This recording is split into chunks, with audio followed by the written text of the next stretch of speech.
Hi guys! Welcome back to my channel. Yes, that's me again, Melay.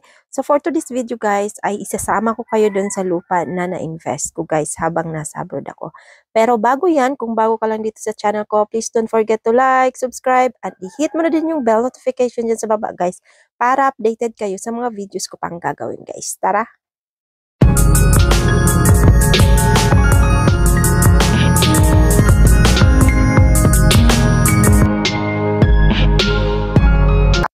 A day in my life as a vlogger na walay trabaho diri sa Pilipinas, guys. So, for today's video, guys, sasama ako dun kay mama, papunta dun sa lupa na nabili namin, guys. So, gusto nga niya ako isama, guys. Ayoko sanang sumama kasi nakakatamad umalis kapag mainit sa ganitong init ng panahon dito sa Pilipinas, guys. Pero dahil sa gusto talaga akong isama ni mama, guys, so sasama kaming tatlo. Kasama ko yung mama ko at yung bunso kong anak, guys, si Aidan. So, eto pala yung ano guys, yung gym na ginagawa dito malapit sa bahay namin guys. Ito yung gym na, bagong gym na ginagawa dito sa amin guys. Dito sa Kalinan, sa Biawakin. So, ngayon nga guys, is naglalakad kami at saka talagang hindi mawawala tong payong na to kasi sa sobrang init ngayon guys.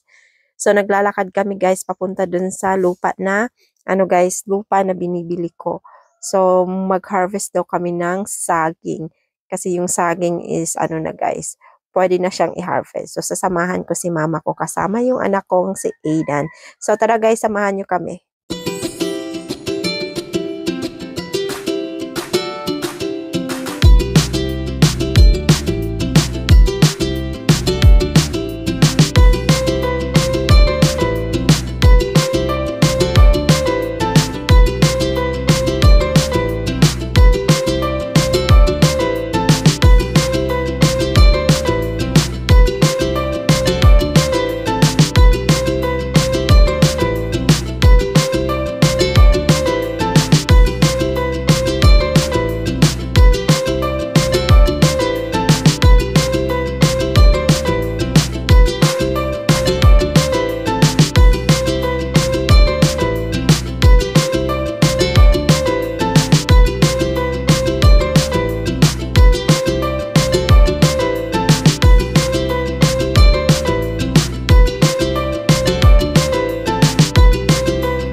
So guys, bago nga kami dumiretso dun sa lupa na nabili namin, dadaanan muna namin yung kapatid ko guys na bagong nanganak guys. Bibisitahin muna namin yung baby guys, yung bagong member sa pamilya namin guys. Medyo matagal na din kaming hindi nakabisita dito, so daanan muna namin sila guys. Andito kami sa bahay nila at yan na nga, pumasok na nga kami at excited yung bunso kong makita tong baby na to guys kasi first time niyang makita in person, sa picture lang niya talaga ito nakita nung pagpanganak nitong baby na to guys. Ayan, tinakpan ko na guys kasi nagpasuso yung kapatid ko sa baby namin. Ayan, ang cute-cute guys. Ang cute-cute ng baby. Nakakamiss din na magkaroon ng baby sa bahay guys. Pero yun na nga, wala na kaming baby sa bahay namin. So, dinadalaw na lang namin tong kapatid namin dito. So, baby boy pala siya guys, is ano pa lang siya, weeks pa lang siya dito guys. Ayun na guys, tapos na kaming dumaan dun sa bahay ng kapatid ko guys. So, dumiretso na kami dito. Ayan yung mama ko, nauna na siya. So, ready talaga siya sa pag-harvest ng saging dun sa lupa na binili namin guys. Kasi nakabalot na siya. Nakabalot na talaga siya. Parang farmer na talaga yung ano niya guys, yung itsura niya. Yan, ganyan na siya. So, ready na yung mama kong mag-harvest ng saging dun sa ano guys, sa area namin. So ayun na nga, andito na kami guys, ayan. So eto palang lugar na to guys is malapit lang dun sa tinatrabahuan ng papa ko guys. So sa likod lang kami guys. Eto yung pabrika ng carton guys, etong ano, etong malaking malaking nakaharang dyan guys. Yan yung pinagtatrabahuan ng papa ko guys. So eto naman yung mga maraming saging dito guys. Eto yun naman yung lupa na nabili namin dito guys. Ayan. Eto yung lupa na nabili namin nung nasa abroad pa ako guys. So eto yung ano guys, eto yung 4 na taon na pinagtatrabahuan ko sa ibang bansa guys. So ito lang yung na-invest ko. Pero thanks God, at least may nakita ako sa pinagtatrabahuan ko guys. So ayun na nga, medyo ano na siya guys, marami na siyang damo. Pero okay lang yan guys. Minsan dinadalaw din to ng mama at papa ko guys para linisan at taniman ng mga gulay habang hindi ko pa siya hindi ko pa siya mapagtayuan ng bahay. So sa ngayon guys is pinagtataniman lang muna nila ng gulay, prutas kasi wala pa po akong planong planong tayuan nga na itong bahay. Saka na lang pag may na guys, may pera na tayong itayo dito. So tara guys, samahan nyo kaming maglinis. Yung mama ko lang pala maglinis muna daw siya dito, guys.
Maliit lang to na area guys, pero sakto na guys, pwede na siya. 170 square meter lang to siya guys. Pero sa ngayon guys is may na to guys, may tanim na. Etong nakikita nyo lahat ng saging dito guys is sa mama ko yan at sa papa ko. Sila yung nagtanim yan guys, simula nung nabili namin tong lupa na to guys. At meron na din tanim tong guys, niyog, alansones, at saka durian. So, yan nga na guys, habang hindi ko pa nga daw tatayuan ng bahay. So, pagtataniman muna nila ng mga, guys, mapapakinabangan namin. So, dati guys, is marami tong, dito guys, gulay. So, pinagtataniman nila to ng gulay dito guys. Pero, always hindi sila yung nakaka-harvest ng gulay. Shout out sa mga kumukuha ng gulay ng mama ko dito guys. Pero okay lang naman. Kasi medyo malayo-layo lang naman yung bahay namin dito guys. So, hindi mababantayan ng mga magulang ko guys yung yung mga tinatanim nila dito. So ayan na nga, nag-stop sila sa pagtanim ng gulay dito kasi hindi nga sila nakakapag-harvest dahil nga iba yung nagga-harvest. Iba yung nagga-harvest sa tanim nila. So eto na nga lang yung guys, palaging pinupunta nila dito ay yung saging. So binigyan pala ako ng mama ko guys. Ayan, binigyan ako ng ng saging kasi nga daw kainin ko kasi nga daw gamot daw yan. Gamot daw yan. Hindi ko lang alam. Pero masarap naman talaga kainin yung saging na hindi pa luto, 'di ba?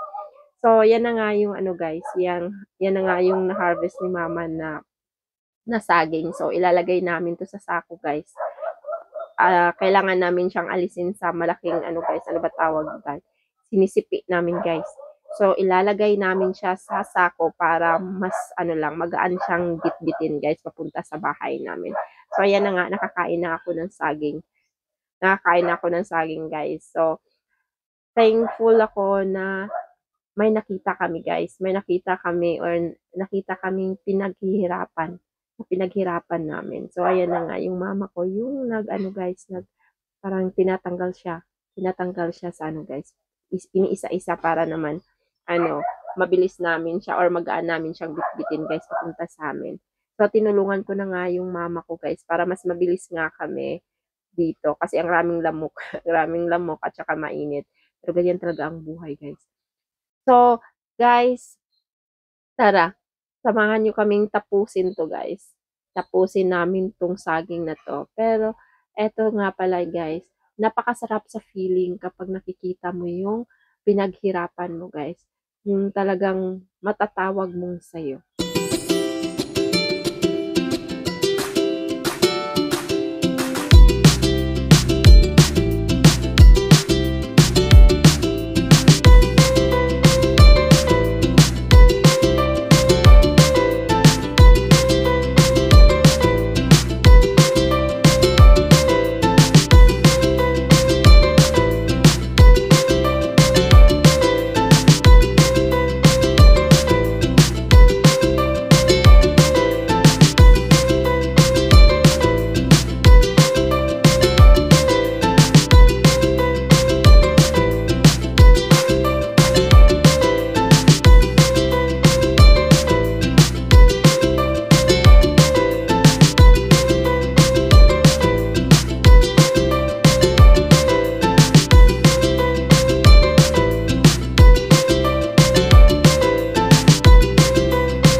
So guys, hanggang dito na lang tong video na to, guys. Maraming salamat sa panunood. Hanggang sa susunod.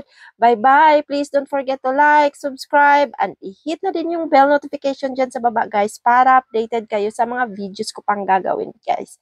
Maraming salamat, guys. Bye-bye. Thank you.